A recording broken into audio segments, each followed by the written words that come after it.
오늘이 어쩌면 그 사회학자가 행복을 얘기하기에 좀 좋은 상황일지도 모르겠습니다. 그러니까 기존의 행복에 관한 논의가 굉장히 심리학적이거나 아니면은 주관적이고 어떤 개인, 그러니까 행복을 경험하거나 느끼는 주체는 개인이다. 뭐 이런 데 대한 합의가 되어 있는 상황에서 사실은 우리 지금 어느 누구도 행복하기 어려운 사회적인 상황에 있기 때문에 오히려 사회학자들의 목소리가 조금 더 설득력 있게 다가갈 수 있을 것 같습니다.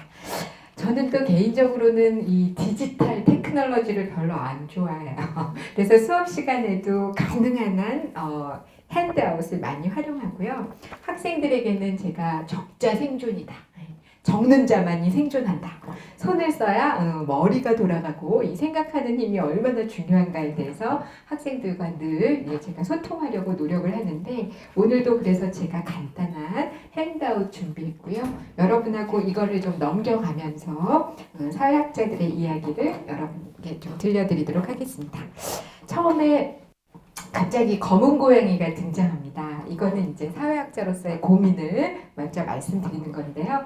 사회학이라는 학문에 대한 유명한 풍자가 있습니다. 사회학자들은 어떤 사람들이냐면 사실은 여기 깜깜한 방에 새까만 고양이가 한 마리 있는데 그 고양이가 보인다고 주장하는 사람들이라는 거예요. 그러니까 사회학이 다루는 현상이 사실은 굉장히 포착하기가 어려운 대상인데 그거 보인다고 주장하는 사람들이고 없는 고양이가 있다고 주장하는 사람들이 신학자다. 이런 유명한 조크가 있습니다. 그랬더니 경제학자들이 이 조크를 듣고 경제학자들은 이 고양이를 무슨 색깔로 해줄까? 까만 걸로 해줄까? 하얀 걸로 해줄까? 이러는 사람들이 경제학이다. 이런 또 유머를 남긴 적이 있습니다. 제가 왜 이 말씀을 드리느냐 하면 행복이라는 개념도 행복도 이게 뭔지는 모르겠는데 참 다루기 어려운 사실은 사회학자 입장에서는 그런 현상이다. 그러다 제가 그 한국사회학이라고 사회학자들이 만들어내는 굉장히 유수한 학술지가 있습니다. 올해 50주년이 훨씬 넘었는데요. 사회학회지에 행복을 주제로 한 논문이 몇 편이 실렸느냐를 검색을 해봤는데 딱 한 편 있었습니다. 아직 한국의 사회학자들은 이 행복에 대해서 본격적인 논의를 시작하지 않았다는 증거가 될 수 있어서 또 한편으로는 이 자료를 준비하는데 조금 고생스러웠습니다. 자, 그거를 찾기 전에 실제로 그 행복 개념과 관련해서 좀 흥미진진한 논쟁이 있었는데요. 그 논쟁을 제기했던 사람은 제가 그 잡지 이름은 잊어버렸는데 미국의 유수한 그 잡지의 편집장이었습니다. 여성이었는데 그 여성 편집장이 뭐라고 주장했느냐? 페미니즘은 여성에게 행복을 가져다 주지 않았다. 따라서 이것은 실패다. 이런 약간 선정적인 주장을 했습니다. 그러면서 과연 행복이 뭔지에 대한 그런 논쟁이 미국에서 살짝 페미니스트를 중심으로 일어난 적이 있는데 그때 페미니스트들은 뭐라고 응답을 했느냐? 우리 페미니스트들은 우리의 이론이 여성들에게 행복을 가져다 주겠다고 공언한 적이 한 번도 없다. 왜냐? 행복이란 개념은 너무나 그때 나온 그 영어입니다. 트리키하다. 예. 이거는 누가 쓰느냐에 따라서 너무 다양한 해석이 가능한데 예를 들어서 미국의 역사에서 노예 해방이 일어났을 때 해방된 노예들은 절대로 행복해하지 않았다는 거예요. 자유를 찾아서 뭔가 어딘가로 훨훨 날아가면서 행복을 만끽했으리라고 우리가 상상하지만 대부분의 남부의 농장의 노예들은 다시 주인에게로 돌아가서 무릎을 꿇고 저는 주인님과 있을 때가 더 행복했습니다. 저를 다시 받아주세요. 이렇게 말했던 노예들도 상당수 있었다는 기록이 있습니다. 그러니까 그런 점에서 노예도 행복할 수 있다. 그렇다면 이 행복이라는 개념을 우리가 굉장히 잘 사용을 해야 되는데 페미니스트들은 그런 차원에서 행복을 주려고 했던 게 아니라 자율적인 삶을 주려고 했던 거다. 보다 더 여러분이 주체적으로 살아라. 이런 메시지를 주었던 거지 행복이라는 당의정을 주려고 했던 건 아니다. 뭐 이런 논쟁을 한 적이 있었습니다. 그래서 이거는 참 그 개념 다루기가 참 어려운 개념인데다가 사회학자들은 외부에서 흔히 하는 얘기가 남들이 다 아는 얘기를 굉장히 어렵게 하는 사람들이다. 뭐 이런 오명도 있고 또 제가 가족 세미나 시간에 사회학자들이 쓴 다양한 책들을 소개를 하면 여러 전공에서 온 친구들이 이 책을 읽고 나서 굉장히 공통된 반응을 보여요. 제일 먼저 나오는 반응이 도대체 우리더러 뭘 어쩌라는 겁니까? 이런 반응이 제일 많아요. 그래서 사회학자들이 한편으로는 굉장히 지적으로 약간 오만한 점이 있는 것 같아요. 저희는 예를 들어서 어떤 걸 분석을 해주고 그 다음에 해법은 각자의 길에서 찾아라. 약간 그런 식의 전제를 하고서 이제 그 책을 쓰거나 논문을 쓰는 경향이 있는 것 같습니다. 그런 우리의 입장을 얘기를 하면서 한번 사회학자들은 그러면 행복에 대해서 무슨 이야기를 하고 있는지 조금 약간 역사적으로 좀 거슬러 올라가도 보고 현재는 무슨 논의들이 되고 있는지도 한번 여러분에게 소개해드리도록 그렇게 하겠습니다. 사실은 행복이라는 개념에 대해서는 오래 전부터 논의가 되어 왔을 겁니다. 한데 사회학자들이 주목하는 건 근대 그죠? 산업혁명 지나고 그 다음에 어떤 신중심적인 사회에서 인간 중심적인 사회로 넘어가고 신분 사회가 끝나고 뭔가 개인이 정치적인 권리를 획득하게 되는 그런 전환기. 여기에 이제 사회학이라는 학문도 시작이 되었기 때문에 이 시기를 굉장히 주목을 합니다. 근데 요 시기에 특히 서구에서 어떤 역사적인 전환이 이루어지던 이 시기에 예를 들어서 1776년에 미국의 독립선언문에도 행복을 추구하는 건 인간의 천부적인 권리다. 이런 주장이 나오기 시작하고요. 1793년 프랑스 혁명에서도 public happiness 아직은 이게 개인적인 차원이기보다는 보다 사회적이고 공공적인 그런 요소가 더 강조가 되는데 그거 자체가 사회의 목표다. 이런 얘기들이 이미 1700년대 말에 등장을 합니다. 그게 오늘날에도 이어져서 행복은 국가의 화두가 되고 있는데 최근에 박근혜 정부도 국민에게 행복을 안겨주겠다. 그렇게 그죠? 천명을 했던 적이 있죠. 근데 요 행복이라는 게 그런데 이것을 실현하기 위한 보다 구체적인 방법이나 수단이나 정책과 관련해서는 행복이라는 용어보다는 최근에 복지라든가 삶의 질이라든가 이런 것들과 연결해서 더 논의가 활성화되고 있는 것 같습니다. 근데 사회학 그 역사적으로는 제가 오늘 고전 사회학자들, 굉장히 유명한 고전 사회학자들이 행복에 대해서 무슨 얘기를 했는지는 간략하게 말씀을 드릴 텐데 사회학이라는 사회학이라는 학문 전반적으로는 행복에 대한 연구가 아주 최근 들어와서 활성화되기 시작했지 그 이전에는 별로 연구하지 않았습니다. 왜 연구하지 않았던 이유는 조금 전에 말씀드렸던 대로 개념 자체가 좀 모호한 데다가 사회학은 학문으로서의 정체성을 막 확립해 가야 되는 그 시점에서 뭔가 약간 일상적이고 모호한 현상을 연구하는데 집중하기가 좀 어려웠기 때문에 초기에는 약간 행복을 건드리지 않습니다. 그러다가 최근 들어와서 이 행복에 대해서 관심을 갖게 된 배경이 있습니다. 그 배경은 제가 여러분에게 좀 설명을 드리고 싶습니다. 그 배경과 관련해서는 가지고 계신 그 핸드아웃의 한 첫 페이지에 좀 나올 것 같은데요. 사회과학이 어떤 지평을 확대해 가기 시작합니다. 그렇게 표현하기도 하고 사회과학의 어떤 패러다임의 전환, 혁명 같은 게 일어나고 있다. 이렇게도 얘기하는데 그것을 이런 식으로 포착하고 있습니다. 이제 사회과학은 from the big structure to the small narratives. 이게 아주 유명한 여러 사회과학자들의 표현인데요. 과거에는 사회과학에서 주로 큰 구조에 대한 관심이 많았다는 거죠. 예를 들어서 전쟁, 혁명 이런 거 굉장히 사회과학자들이 좋아하는 주제입니다. 그러면 전쟁이 왜 일어났지?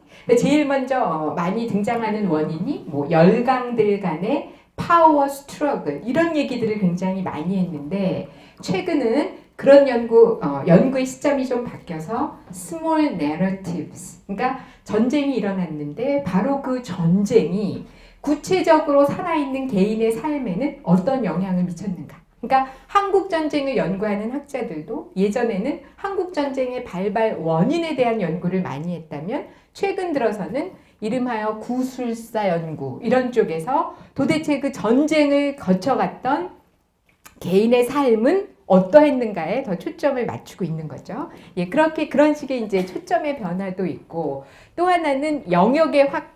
이제 과거에는 사회과학자들의 시선에 들어오지 않았던 것들이 지금 연구 대상이 되기 시작하는데요. 굉장히 흥미로운 것들이 몇 가지가 있습니다. 두 가지만 제가 예를 들어 드리면, 하나는 시간에 대한 연구를 사회학자들이 해요. 예. 근데 이건 완전히 철학의 영역이고, 예. 근데 감히 이제 사회학자들이 뛰어들어서 연구를 하니까 조금 다른 그림들이 나오기 시작합니다. 제가 봤던 제일 재미있는 연구는 기다림과 파워 간에는 반비례 관계가 있다. 예.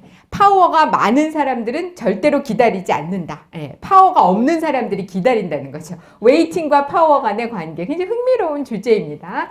여러분들이 학생이라면 학생은 아직 파워가 없기 때문에 선생님을 기다릴 수밖에 없습니다. 예.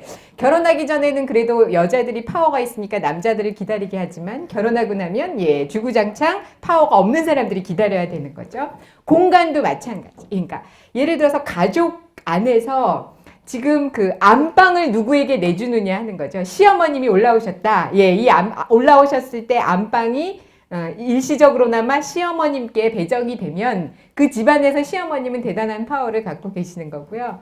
주차 공간 같은 것도 파워를 보여주는 아주 상징적인 인덱스 중에 하나입니다. 그러니까 시간과 공간을 파워랑 연계지어서 연구를 한다든가. 이거 요즘의 시도들이죠.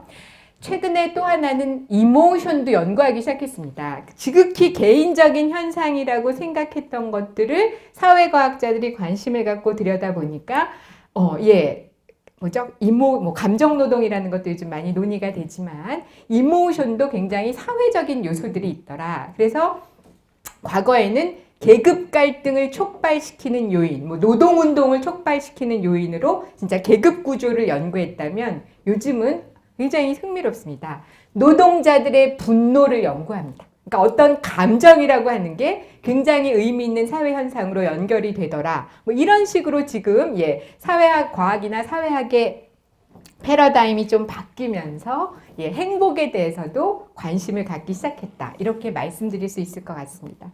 이제 그러면서 구조와 행위를 통합하고 미시와 거시를 통합하고 그러노라면 결국 행복이라는 현상도 지극히 개인적인 요소와 매우 역사적이고 사회적이고 구조적인 요소가 통합돼서 나타나게 될 거다. 이런 얘기를 사회학자들이 하게 될 것 같다라는 감을 이제 여러분들이 좀 잡으실 수 있을 것 같습니다.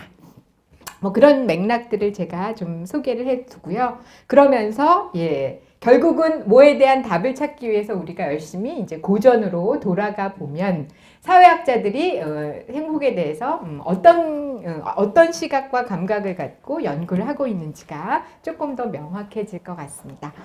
근데 예전에 수업 시간에 저는 학생들에게 고전을 읽히기를 굉장히 원하는데 학생들이 요즘은 책을 읽자 그러면 이제 제일 많이 올라오는 질문 중에 하나가 교수님 그 책 처음부터 끝까지 다 읽어야 되나요? 예. 필요한 부분만 발췌해서 읽으면 안 되나요? 이런 질문이 많이 올라와서 이 세대들은 책을 읽는 방식이 다르구나 그걸 느낀 적이 있는데 한 번은 굉장히 똑똑한 사회학과 학생이 저에게 교수님 혹시 고전이 뭔지는 아세요? 이렇게 거꾸로 저에게 질문을 하면서 고전이라 함은 좋은 글이고 좋은 책이라는 건 누구나 알지만 아무도 읽지 않거나 읽고 싶어 하지 않는 글이 고전이래요. 그래서 사회학의 고전들이 굉장히 많은데 그 읽히기가 상당히 어려움을 경험을 하고 있습니다. 그래서 요즘 기업의 CEO들은 고전으로 돌아가자, 고전 열풍, 이런 것들이 이런 것들 막 일어나고 있는데, 막상 고전을 읽어야 될 우리의 신세대들은 고전을 좀 멀리 하는 것 같습니다. 자, 고전 사회학자들의 경우는 초창기에 제가 아까 말씀드렸듯이 그 시기가, 그러니까 사회학이라는 학문이 태동하는 시기가 뭔가 신분사회에서 시민사회로 넘어가고, 그 다음에 뭐죠? 또 하나는 신 중심에서 인간 중심으로 넘어가고 뭐 이런 굉장한 전환기에 사회라고 하는 게 만들어집니다. 그러니까 서양에서도 사회라고 하는 개념은 굉장히 역사가 오랜 개념은 아닌 거죠. 근데 사회학이라는 학문이 저희 학문을 하는 입장에서는 이게 수입된 학문인데 이 수입된 학문을 하는 사람의 고민이 많이 있습니다. 저희가 졸업할 때까지 학생들이 사회란 무엇인가를 고민을 해요. 도대체 이 사회가 뭐냐? 사회학은 사회를 다루는 학문인데 사회라고 하는 개념이 우리한테 굉장히 익숙치가 않습니다. 아주 솔직히 말씀드리면. 그래서 이 부분에 대해서 저도 고민을 하다가 예전에 이거를 진짜 연구하셨던 심리학과 교수님께 제가 우리가 이 사회가 낯설 수밖에 없는 이유를 듣게 됐습니다. 근데 이분의 말씀이 사회라고 영어로는 society고 그거를 사회라고 번역한 사람은 일본 사람들이고 그거를 우리가 그냥 수입을 해서 사회라고 이제 인식을 하게 되는데 일본 사람들은 그럼 뭐를 사회라고 번역을 했느냐 하면 우리 그냥 조금 더 정확하게 말씀드리면 일본은 우리보다 직업 집단이 발달되어 있는데 어떤 동일한 직업을 갖고 있는 사람들끼리의 association, 그죠? 결사체 같은 게 발달되어 있는데 그게 가장 서양에서 서구에서 말하는 소사이어티하고 비슷한 것 같아서 그곳을 염두에 두고 사회라고 번역을 했다는 겁니다. 근데 그게 이제 우리나라에 들어왔는데 우리나라는 사회라고 하는 거를 사람들이 어떤 식으로 개념하고 있는지를 천천히 들여다보면 사실은 그 개념은 그렇게 선명한 것이 아니고 우리는 개인보다는 좀 가족이 좀 더 확대된 게 친족이 좀 더 확대된 게 국가라는 거예요. 우리한테는 국가라는 개념은 굉장히 강한 반면에 사회라고 하는 개념은 그렇게 스트롱하지 않다. 근데 서구의 역사는 그 국가도 아니고 개인도 아닌 사회라는 영역에서 개인이 누릴 수 있는 권리를 쟁취하기 위해서 엄청난 투쟁을 했던 사회고 그 과정에서 뭐 시민이라는 개념도 등장하고 공공영역이라는 개념도 등장하고 뭐 이랬던 역사를 갖고 있는 거죠. 우리는 그런 역사가 없는 상황에서 어쨌든 이제 사회라고 하는 것들이 들어오기는 했는데요. 제가 좀 이야기는 이렇게 곁가지를 쳤지만 요 시기에 뭔가 서구에서도 사회라고 하는 독특한 영역이 만들어지고 있던 이 시기에 고전 사회학자들이 고민했던 주제는 우리 한국 사회, 지금의 한국 사회도 시사하는 바가 상당히 있으리라고 생각이 됩니다. 그리고 이때는 뭔가 변화가 일어나고 있으니까 미래는 불확실하고 과거에 그죠? 사람들의 행동 양식이나 가치관이나 뭐 어떤 그죠? 돌아가는 삶에 대해서 유효했던 규범들이 더 이상 작동하지 않는데 새로운 규범은 아직 만들어지지 않았고 자 이런 상황에서 뭔가 새로운 질서가 나오기는 하는데 그게 무엇일까? 요거를 연구했던 게 이제 사회학자들인데요. 그 사회학자들이 그러면 이 새로운 사회 질서는 과연 개개인들에게 어느 만큼의 행복을 보장해 줄 수 있는가 거기에 대해서 분명히 고민을 했으리라는 거죠. 그래서 고전 사회학자들이 남긴 책들, 고전들을 한번 들여다보면서 행복과 관련해서는 어떤 얘기들을 하고 있는지를 뭐 몇몇 학자들이 좀 정리를 해놓은 게 있습니다. 그거를 제가 다시 여러분께 좀 더 축약해서 말씀드리도록 하겠습니다. 자, 근대와 더불어서 행복은 이제 새롭게 해석이 됩니다. 옛날에도 있었고, 그 근대에도 새로 이제 행복이 시작이 되는데, 어떻게 새롭게 해석이 되느냐 하면, 일단 전통사회, 신분사회, 전근대 사회에서의 행복은 인간이 통제할 수 있는 게 아닌 거죠. 우연에 의해서 주어지는 것, 인간의 밖에 존재하는 것, 이런 식으로만 받아들이고 있었는데, 근대사회로 넘어오면서 행복은 인간의 내적 상태로 규정되기 시작했다는 거죠. 뭔가 이렇게 인간이 주체가 되는 것 자체가 근대성의 굉장히 중요한 특징이다. 행복도 거기서 예외일 수가 없다. 이렇게 말씀드릴 수가 있고요. 그래서 과거에는 영혼의 행복 이런 거를 얘기하다가 근대로 넘어오면서는 자기 만족 뭐 이런 것들이 오히려 행복의 새로운 요소가 되기 시작합니다. 또 하나 그 비슷한 맥락에서 과거의 행복은 역시 그 신의 섭리라든가 자연의 질서라든가 그런 거기 때문에 인간의 입장에서는 수용하거나 받아들일 수밖에 없는 그런 그 수동적인 상황에 있을 수밖에 없는 대상이었다면 근대 사회로 넘어오면서 행복은 인간이 만들어가야 하는 그 무엇, 인간이 주체적으로 자유롭게 책임지고 만들어가야 할 역사가 됐다는 거죠. 그래서 그것을 일컬어서 이제 행복은 주관화되고 세속화되었다. 이런 식으로 개념화를 하고 있습니다. 근데 이것도 비단 행복만 그런 것이 아니라 우리의 일상적인 경험들이 상당 부분 과거에는 행운이나 뭐 신의 뭐 섭리나 뭐 이런 식으로 받아들여진 것이 개인이 이제 컨트롤할 수 있는 대상이 되는 사례들은 굉장히 많습니다. 제가 봤던 재미있는 사례가 불임이에요. 불임. 불임은 과거에 신의 저주라든가 뭐 개인이 뭔가를 잘못해서 신으로 받는 형벌이라든가 이런 식으로 그냥 받아들일 수밖에 없는 그 무엇이었다가 근대로 넘어오면서 의학이 발달하면서 불임은 의료 행위의 대상이 됩니다. 그거를 medicalization of the pregnancy 이렇게 impregnancy 이렇게 얘기하는데요. 이제는 어디까지 갔느냐면 구글 베이비까지 간 거죠. 그래서 이제는 인간이 못할 게 없다. 이런 그 인식들이 막 근대에 많이 태동했다고 말씀드릴 수 있을 것 같습니다. 그러면서 국민국가, 근대 시작과 더불어서 그 국민국가가 출현하는데 이 국민국가는 국민을 위한 행복을 창출하고 보장해 줌으로써 국가의 정당성을 확보하고자 했습니다. 한데 여기에 대해서도 비판이 있어요. 근데 이 비판의 내용은 지금도 여전히 유효하다고 할 수 있습니다. 아마 이 비판의 내용을 들여다보시면 지금 복지국가 논쟁하고 거의 비슷해요. 이제 어떤 비판이 있었는지 간략하게 그 정리를 해보면 우리가 정치 권력의 선의를 인정한다 해도 파워를 선하게 쓰려는 국가의 의지가 분명히 있을 거다. 그거를 부인하진 않지만 만약에 국가가 일방적으로 어떤 행복이라고 하는 것을 탑다운, 국민들에게 아래로 내려보낸다면 그거는 오히려 개인들의 다양한 욕구 충족의 가능성을 제한하게 될 거다. 그러니까 국가가 그렇게 해주겠다고 했음에도 불구하고 거기에 대해서 분명히 비판하는 논의들이 있었고요. 또 하나 그렇게 된다면 인간이, 그러니까 개인이 스스로 발전하고 성숙할 수 있는 가능성을 국가가 차단할 수도 있다.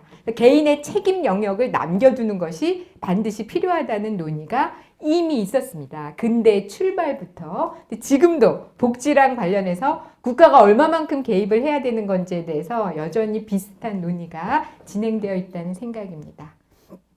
그래서 또 하나 재미있는 건 근대 시작과 자본주의의 발전이 같이 가는 거죠. 이 부분은 제가 뒷부분에서 좀 더 강조해서 말씀드릴 요소가 있습니다. 어쨌든 행복을 창출하려는 인간의 전략은 경제 영역으로도 확대가 됩니다.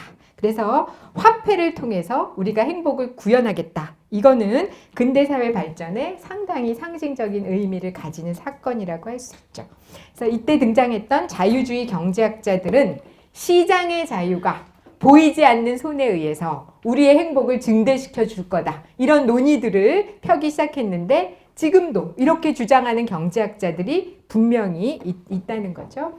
자, 그러면서 근대에 대해서 이제 두 가지 그 행복을 둘러싸고 서로 상반되는 입장이 그대로 출현하게 됩니다. 하나는 결국 근대가 행복을 추구하는 것들을 훨씬 더 이렇게 부추겼다. 그러니까 근대인들은 더욱더 행복할 수 있게 되었다. 이렇게 옹호하는 사람이 있는가 하면 다른 한편에서는 오히려 근대가 소모적인 쾌락주의를 더 증진시킨 면이 있다. 이렇게 비판하는 그런 학자들도 동시에 공존하고 있습니다. 그래서 제가 고전 사회학자들의 행복론이라 그래서 한 4사람 정도만 여러분이 다 알고 계신 한 번쯤은 들어봤음직한 사람들, 학자들을 중심으로 해서 역시 간략하게만 좀 정리를 해보도록 하겠습니다. 한 가지 여러분들이 다 아시겠지만 이런 어떤 그 사회학자든 사회과학자든 한번 이론을 딱 대하실 때 그들이 그러니까 명료하게 말하지는 않지만 그 이론 속에는 뭐가 숨어 있느냐 하면 대부분 이 학자가 인간에 대해서 어떤 생각을 하고 있는지, 예, 사회학자라면 사회에 대해서는 어떤 생각을 하고 있는지가 살짝 숨어 있는데요. 이번에도 들여다보시면 뭐 뒤르갱이나 마르크스나 예, 나중에 베버나 이런 사람들 보면 이들이 도대체 인간을 어떻게 이해하고 있느냐가 행복과 관련해서도 상당히 잘 묘사가 되고 있습니다. 저는 관련해서 예전에 학교 다닐 때 그 현대사회학 이론 시간에 그 교수님께 들었던 그 요와 관련해서 그때 저희가 사회 뭐 고전 뭐죠 사회 사상 이런 것들을 배울 때 한 번은 그 무정부주의에 대해서 뭐 이제 간략하게 배운 적이 있습니다. 그럼 저희들은 무정부주의 그러면은 가장 먼저 상상되는 게 굉장한 혼란. 정부가 없을 때 사회가 얼마나 혼란할까 이런 거를 상상을 하지만 사실은 무정부주의자들의 인간관은 정부가 없이도 사회 질서를 유지할 수 있을 만큼 매우 성숙한 인간을 상정하고 있기 때문에 무정부주의라는 어찌 보면 굉장히 유토피아적인 주장을 했을 거다. 이런 식의 해석이 가능하다는 거죠. 그래서 그 다음부터는 이제 그들이 생각하는 인간관, 사회관을 들여다보는 예, 습관이 생겼는데요. 여러분도 한번 해보시면 굉장히 흥미로운 예, 점들을 많이 발견하실 수 있을 겁니다. 자, 꽁트는 실증주의자입니다. 예. 근데 실증주의에 대해서 뭐 여기서 장황하게 설명드리기는 굉장히 어려울 것 같은데 포인트를 딱 두 가지만 말씀드리면 하나는 이제 이 꽁트가 사회학이라고 하는 것을 처음으로 그 명명했던 학자라고 이제 역사에는 기록이 되어 있는데 이 사람은 뭐를 부러워했느냐 하면 자연과학을 굉장히 부러워했습니다. 자연과학의 그 방법을 그대로 활용을 해서 인간과 사회가 살아가는 모습을 연구하면 얼마나 좋을까 이런 희망을 가졌던 학자고요. 또 하나는 이 사람이 그거를 굉장히 추상적으로 얘기해서 우리가 이해하기는 참 어렵긴 하지만 그 꽁트가 주장했던 게 나중에 기능론자, 뭐 탈콧 파슨스 같은 기능론자에게 직접적으로 영향을 미친 부분들이 있는데 뭐냐 하면 부분의 합은 예, 전체는 부분의 합보다 크다. 그러니까 여기 모여있는 여러분들을 한 사람 다 더해도 지금 이 모교 철학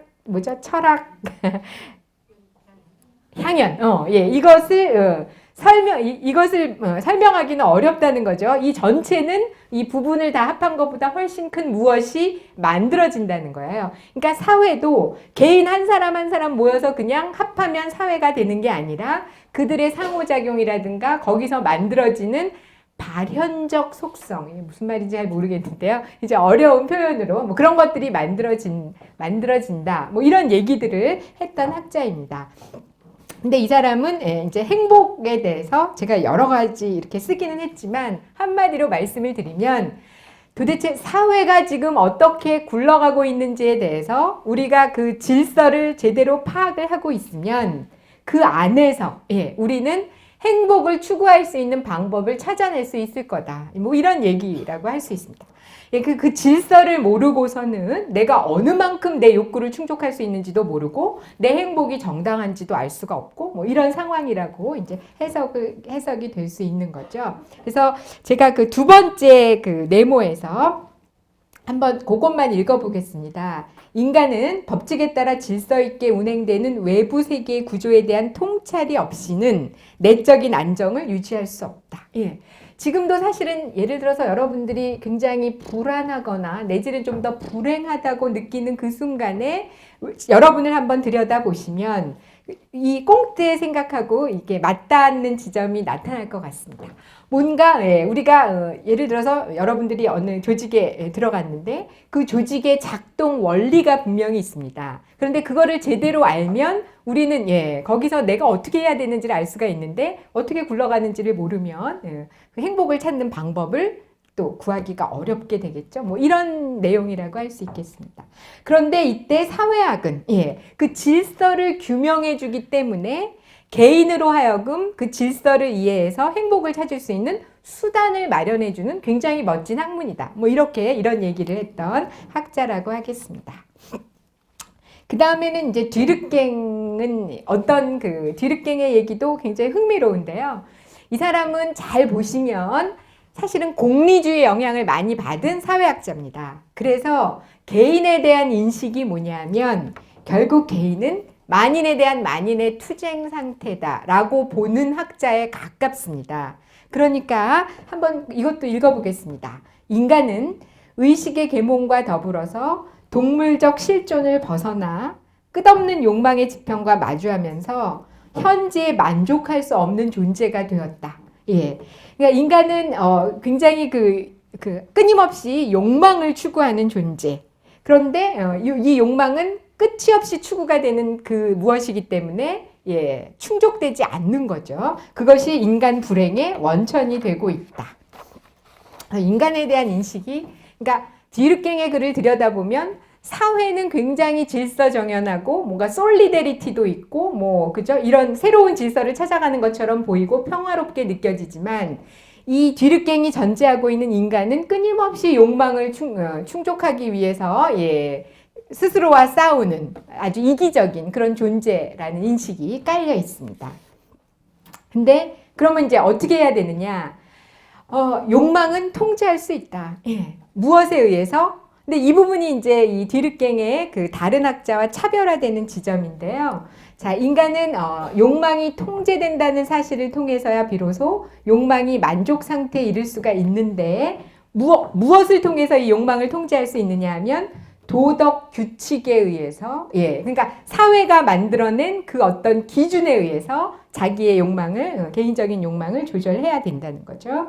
그래서 엉뚱하지만 디르갱은 어린아이 때부터 도덕 교육을 시켜야 된다. 그런데 그 도덕 교육에서는 뭘 강조해야 되느냐? 행복이란 권력이 늘어나거나 지식이 늘어나거나 부가 증가한다고 해서 행복도 그만큼 증가하는 건 아니다. 예, 그런 거 가르쳐 줘야 되고, 오히려 행복에 이르는 길은 당신이 네가 달성 가능한 목표를 세웠을 때, 자기의 욕망을 잘 통제했을 때 오히려 행복에 이를 수 있다. 이런 것들을 도덕 교육을 통해서 가르쳐 줘야 된다. 이런 주장을 했던 사람이 디르갱입니다. 그리고 인간은 또한 규율을 통해서, 이때 규율이 푸코가 말하는 디시플린에 가장 가까운 개념입니다. 그런 것들을 통해서 욕망의 억제를 배워야 된다. 그렇지 않고서는 행복을 이룰 수 없다. 그런데 그 디시플린은 오히려 집합의식을 통해서, 컬렉티브 컨셔스니스를 통해서 예, 이게 만들어지는 거다. 뭐 이런 주장을 했던 사람이 바로 디르갱입니다. 근데 디르갱의 논의가 오늘날 한국 사회에 되게 의미 있는 시사점을 던지는 것 중에 하나가 아노미라는 개념입니다. 제가 아까도 잠깐 말씀드렸는데 아노미라는 거는 우리가 번역할 때는 무규범 상태라고 번역을 하는데 이 번역은 좀 잘못된 번역이고요. 규범이 없는 사회는 존재하지 않습니다. 그거는 사회가 굴러갈 수 없기 때문에 모든 사회에는 규범이 존재하는데 아노미라 하는 건 그 이전에 작동했던 규범이 더 이상 현대인들에게는 의미가 없는데 현대인들에게 의미 있는 새로운 규범이 만들어지지 않은 상태. 그러니까 한국 사회가 사실은 예를 들어서 산업사회 때 잘 작동했던 그런 규범들이 지금 정보사회로 넘어가면서는 잘 작동하지 않는데 이런 것들이 정보사회에 맞는 새로운 규범은 아직 만들어지지 않았거든요. 그러니까 이런 상태를 우리가 아노미라고 말할 수가 있을 것 같습니다. 근데 이럴 때 나타나는 소셜 피노미나, 아노미적 상태에서 나타나는 사회 현상 중에 하나가 자살이라고 얘기했던 학자가 바로 디르갱입니다. 디르갱은 물론 자살은 개인이 궁극적으로 선택해서 하는 행동이지만 이것도 사회 현상이라고 봤던 그게 이제 굉장히 독특한 시각이었는데요. 규범이 제 힘을 발휘하지 못하는 곳에서 이런 아노미적 자살이 증가하고 거꾸로 규범이 너무 강한 곳에서도 자살이 증가합니다. 그럴 때는 숙명적 자살이라 그래서 나중에 이제 학자들이 그 숙명적 자살의 사례로는 예전에 일본에서 가미가제 특공대인가요? 너무나 어떤 집단과 자기를 동일시함으로 인해서 오히려 스스로 목숨을 내놓을 수 있는 그런 상황도 분명히 존재해서 어떤 자살에 사회적인 요소들이 있다. 이런 얘기를 했던 그런 학자입니다. 그러니까 행복에도 분명히 사회적인 요소가 있다라고 말을 하는 거죠. 그러면서 공리주의적 행복론, 공리주의 영향은 받았지만 뒤늦게는 공리주의를 좀 극복을 하고 보다 사회 중심적인 그런 도덕 개념이나 행복관을 이제 펴기 시작하는 학자가 됩니다. 오히려 이제 한국 사람들이 굉장히 좋아하는 학자가 그죠? 칼 막스인데, 막스 그러면 우리 학생들이 제일 먼저 연상하는 게 또 어떤 뭐 공산주의 혁명이라든가 뭐 계급 갈등이라든가 뭔가 이 막스의 이론에는 막 피비린내가 나는 것 같은 그런 인상을 받지만, 사실은 학자들이 막스를 굉장히 좋아하는 이유는 막스가 가지고 있는 너무나 인간에 대한 무한한 애정에 오히려 있는지도 모릅니다. 이것도 들여다보시면, 그 시각에서 보시면 오히려 또 행복과, 막스가 말하는 행복과 막스가 말하는 어떤 인간 잠재력의 실현과 이런 것들이 굉장히 일맥상통하다는 걸 느끼실 수가 있습니다. 근데 막스의 경우에는 초기 저작에서만 행복이라는 어휘가 발견이 되는데요. 나중에는 이제 그런 것들을 상당 부분 포기한 것으로 되어 있습니다. 예를 들어서 1835년에 쓴 글에 보면, 우리는 하찮고 편협한 이기주의적 즐거움을 향락하지 않는다. 우리의 행복은 수백만 사람들의 것이어야 한다. 그래서 이기주의에 반하는, 그죠? 반대되는 그런 행복을 얘기하고 있고요. 1844년의 글도 상당히 유명한 글입니다. 역시 한번 읽어보겠습니다. 그 막스의 아주 독특한 종교와 관련된 그런 그 주장이죠. 국민이 행복으로 착각하는 종교는 지양해야 된다는 거죠. 그러니까 이거는 아니다, 종교는 아편이다 하는 얘기에서 나오는 그 대목입니다. 국민이 행복으로 착각하는 종교를 지양할 때 진정한 행복이 가능하다. 자신의 현재 상태에 대한 환상을 버리라는 요구는 환상을 필요로 하는 현재 상태를 버리라는 요구이다. 이게 멋있는 주장입니다. 따라서 종교에 대한 비판은 애초부터 비참한 세상에 대한 비판이다. 이제 이런 주장을 했던 학자죠.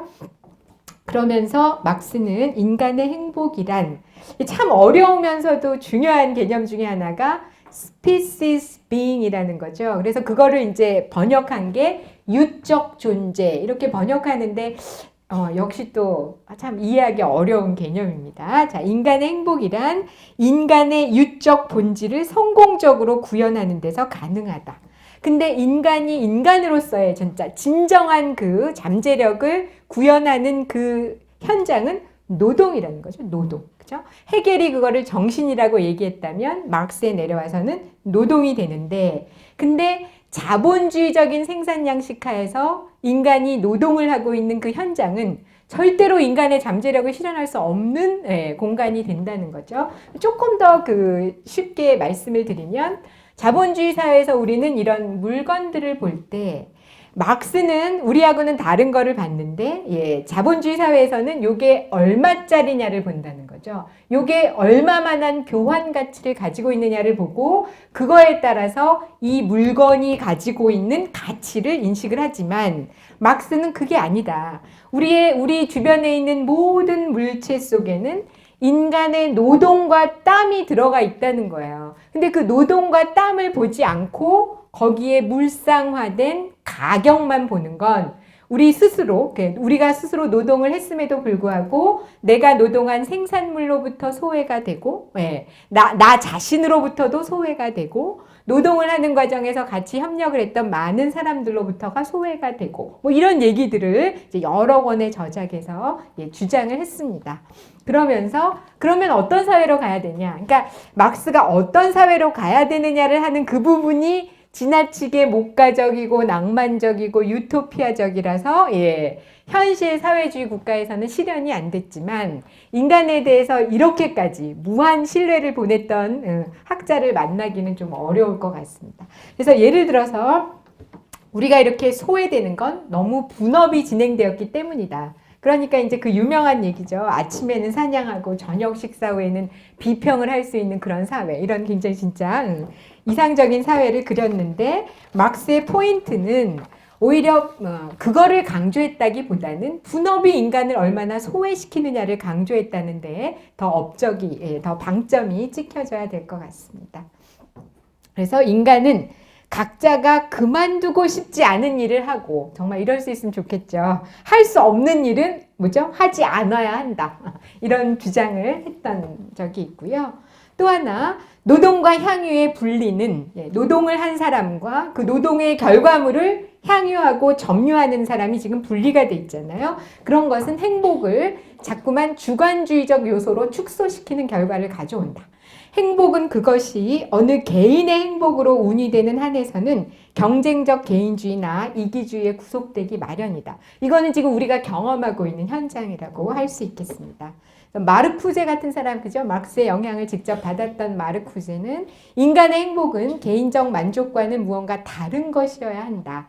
행복 고유의 요구에 따른다면 주관성을 넘어서는 그 무엇이 되어야 한다. 이렇게 강조를 막시스트들은 했습니다. 그 나머지는 그 어떤 공동체 속에서도 우리는 행복을 실현할 수 있고, 어떤 인간이 수단이 되지 않는 사회, 이런 아주 멋진 이야기를 하고 있고, 그 상황에서 진정한 행복이 실현된다. 이렇게 주장했다고 할 수 있습니다. 다음은 마지막으로는 막스 베버 관련 간단히 말씀드리는데, 막스 베버는 굉장히 흥미로운 인물입니다. 이제 사회학적으로는 많은 연구 업적을 남겼는데요. 막스 베버에게는 이런 말씀을 드려서 어떨지 모르겠는데, 평생 동안 굉장히 많은 여성들이 헌신적으로 막스 베버를 보필을 하죠. 마지막까지.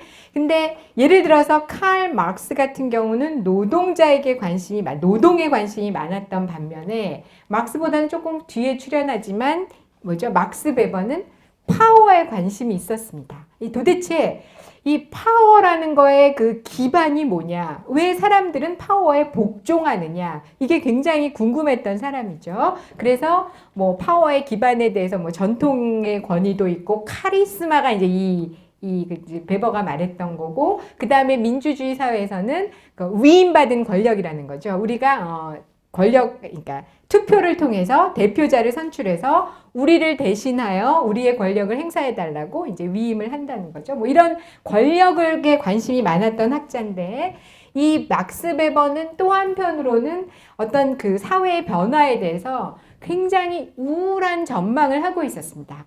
그 당시 그 사회는 계속해서 합리화 되어가고 있는데, 결국 사회가 합리화되면 될수록 우리 인간은 마치 철창 속에 갇힌 새처럼 뭔가 상당히 불행해질 거다, 이런 얘기를 했던, 굉장히 암울한 미래를 전망했던 그런 학자인데요.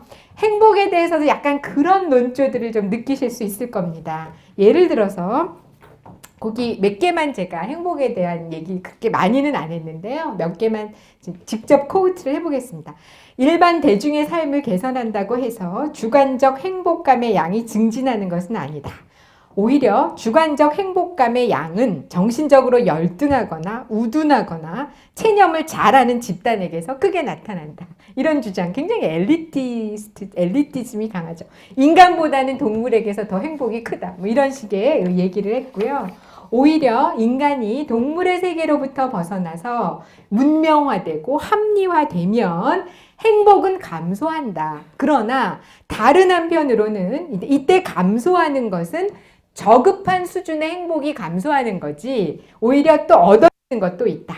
얻어지는 건 정신적인 해방이다. 그러니까 우리가 저급한 수준의 행복을 양보하고 좀 더 고양된 정신의 해방을 누리면 그게 더 낫지 않냐, 이런 얘기를 막스 베버는 했습니다.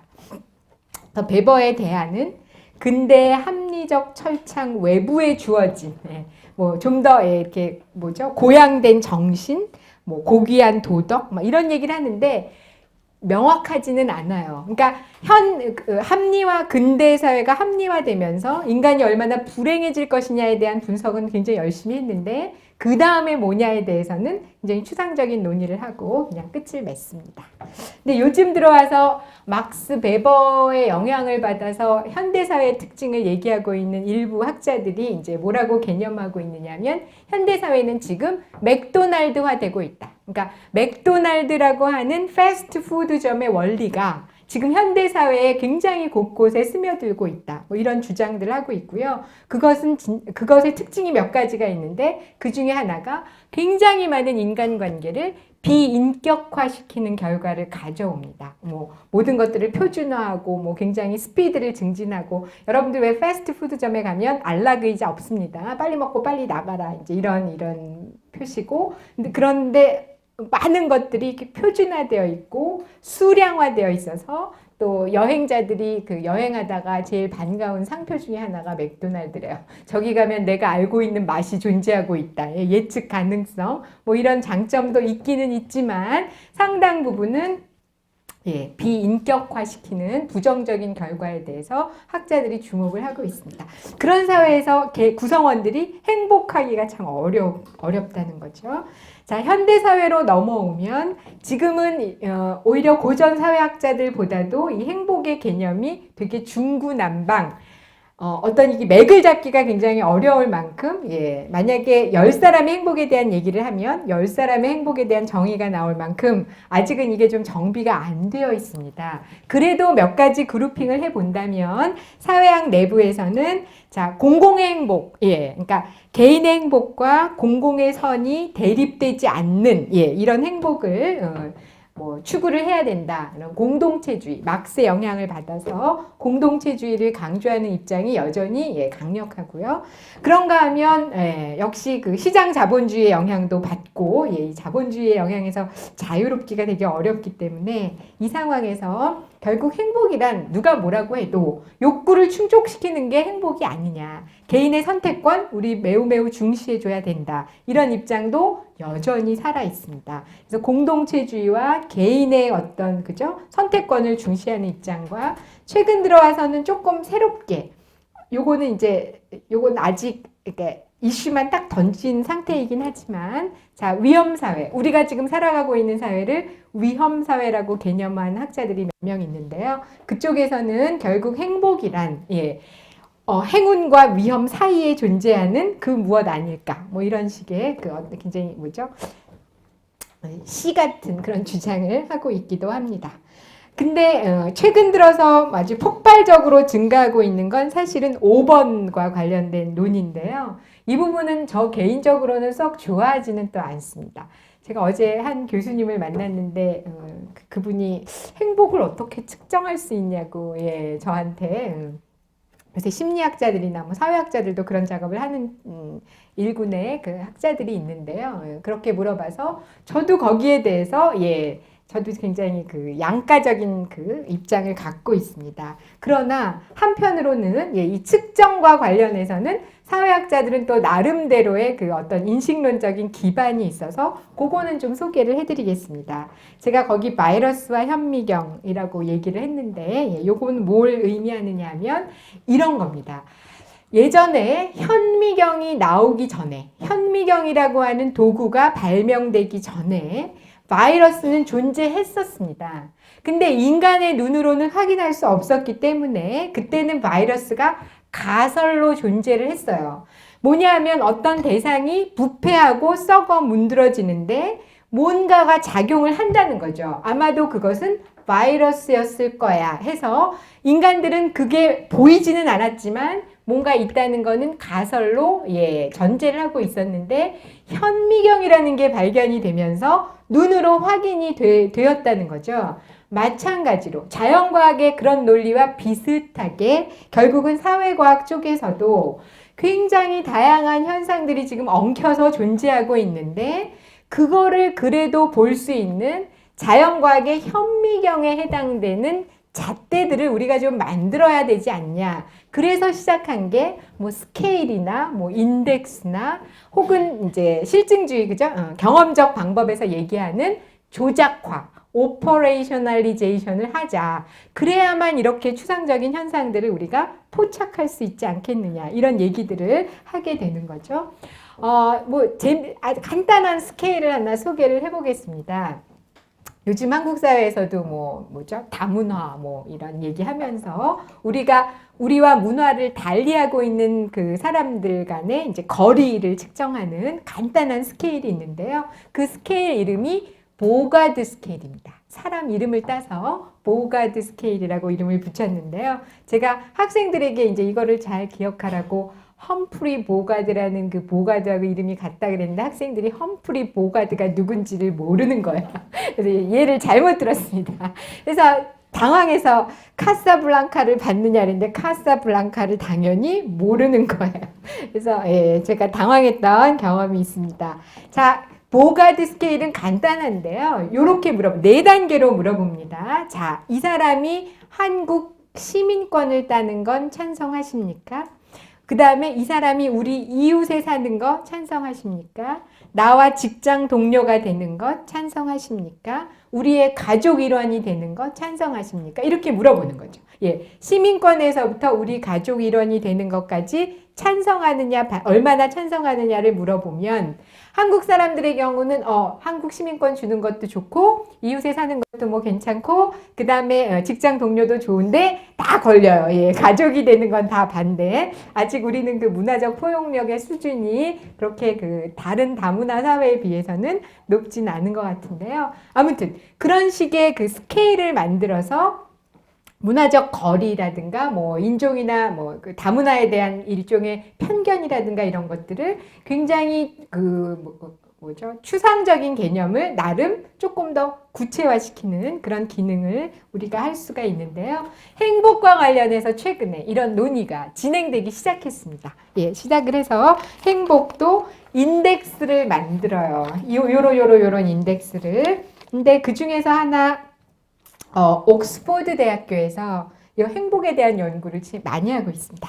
네, 아주 간단한 조사를 했습니다. 당신의 삶에서 행복을 가장 크게 느끼는 영역이 어디입니까? 그래서 5점 척도를 주고요. 5점에 가까울수록 나는 이 영역에서 행복을 느낀다. 이거를 보여주는 건데요.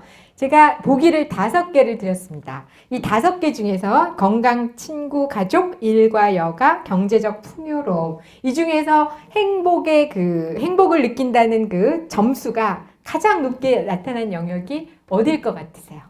한번 맞춰보세요. 옛날에 세상에서 가장 행복할 것 같은 사람은 그랬더니 영국에서 조사했더니 지금 막 바닷가에서 모래성을 완성한 어린아이 이런 식의 아주 소프트한 그런 답들이 나왔는데 실제로 옥스퍼드 대학교에서 요 설문지를 돌려서 조사를 해본 결과 요 순서로 나왔습니다.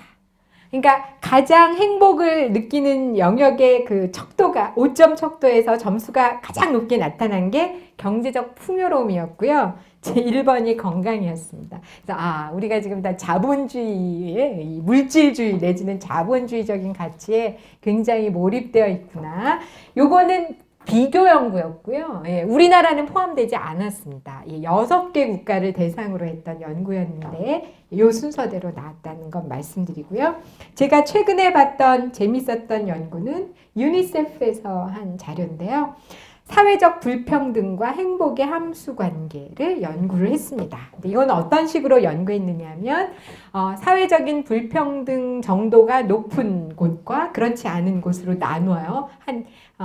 이것도 유니세프 자료라서 굉장히 많은 국가들이 포함이 되어 있는데 제가 한 50개 국가 넘는 샘플 사이즈입니다. 그러면 소득 상위 20%는 국부에 얼마를 가지고 있고 소득 하위 20%는 얼마를 가지고 있는지 그거를 봐서 요 갭이 크면 불평등의 정도가 높은 사회고 이 갭이 상대적으로 적으면 불평등이 낮은 사회라고 일단 오퍼레이셔널라이즈 하고 그죠? 개념을 조작화한 다음에 여러 가지를 물어봤죠. 사회 구성원들이 얼마나 안정감을 느끼는지, 안전한지, 그 다음에 행복한지 이런 것들을 좀 연구해 본 결과 잘 사느냐 못 사느냐의 어떤 기준 하나가 아니라 GNP가 높다 하더라도 상위 하위의 그 갭이 큰 사회일수록 구성원들이 느끼는 불행감은 훨씬 컸고요. GMP가 낮더라도 갭이 적을 경우에는 오히려 구성원들 간에 느끼는 행복도는 높아지는 것으로 그렇게 나타났습니다. 흥미로운 자료였던 것 같은데요. 이때 사용됐던 행복을 보여주는 여러 가지 인덱스 중에서 보시면 이런 게 등장합니다. 그 사회가 얼마나 폭력 발생 비율이 얼마나 높은지, 비만율이 얼마나 높은지, 뭐 이렇게 나가더라고요. 10대 출산율은 얼마나 높은지, 자살률, 사회적 신뢰도는 높은지, 뭐 기대 수명은 얼마나 높은지, 이런 식으로. 그러니까 우리가 현재 가지고 있는 다양한 인덱스들을 활용을 해서 이런 것들을 가지고 이게 결국은 구성원들의 행복을 직접 간접적으로 볼 수 있는 지표가 아닌가, 이런 식의 논의들을 지금 하고 있습니다. 여기에 대해서는 사실은 심리학자들이 훨씬 더 체계적인 그 연구 결과들을 소개해 줄 수 있을 것 같고요. 제가 본 거는 대표적인 건 이 두 가지를 제가 봤습니다. 이제 제가 마지막으로 1시간 딱 1시간 지났습니다. 제가 봤던 제일 좋았던 행복과 관련된 논의는 벨 훅스라고 하는 흑인 여자의 책에서 제가 발견을 했는데요.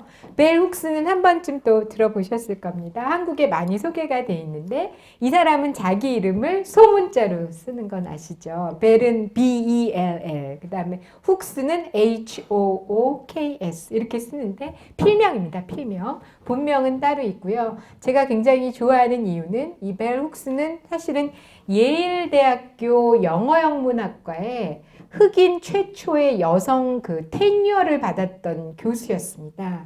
근데 이 벨 훅스가 그 테뉴어를 받고 조금 있다가 남쪽에 있는 굉장히 작은 흑인들만 다니는 컬리지로 내려가요. 예일대학교 영어영문학과 교수라는 엄청난 명예를 포기하고 남쪽에 있는 아주 작은 흑인 컬리지로 내려가면서 벨 훅스가 했던 얘기가 굉장히 유명한 얘기인데요. 내가 예일에 있는 한 나는 평생 토큰에 불과할 것이다. 바깥에서 사람들은 그래, 우리 예일대 영문학과에는 흑인 여자 교수도 있어. 우리는 이런 식으로 흑인 여성까지 포용하는 과야. 그렇지만 그 이상도 이하도 아닌 거죠. 나는 토큰이 되고 싶지 않다. 나는 my own people, 나의 own people을 위해서 오히려 나의 인생, 나의 삶을 헌신하고 싶다고 내려갔던 굉장히 유명한 학자고요. 자기 이름이 왜 벨 훅스인지에 대해서 강연을 할 때마다 꼭 소개를 해요. 근데 굉장히 재미있습니다.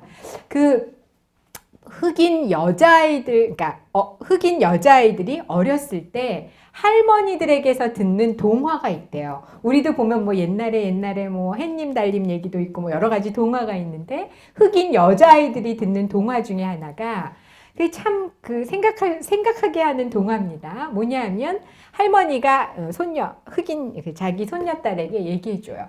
네가 착하게 살면, 이 세상에서 정말 착한 마음으로 살면 너는 이 다음에 하늘나라에서 천사가 내려와서 내 목에다가 커다란 배를 달아주면 그 배를 달고 하늘을 훨훨 날아갈 수 있다는 내용이래요. 그래서 거기에 메시지는 항상 착하게 살아라.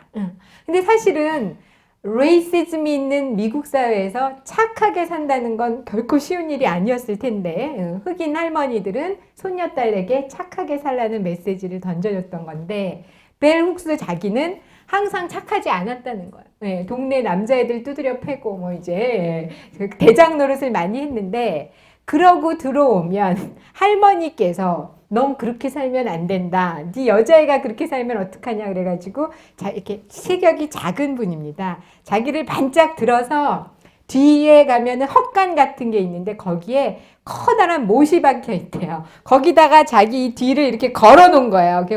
그래서 이제 자기의 어린 시절의 그 경험들, 흑인 커뮤니티에서 전해 내려오는 이야기들, 자신의 경험을 합성을 해서 자기의 필명을 벨 훅스라고 짓고요.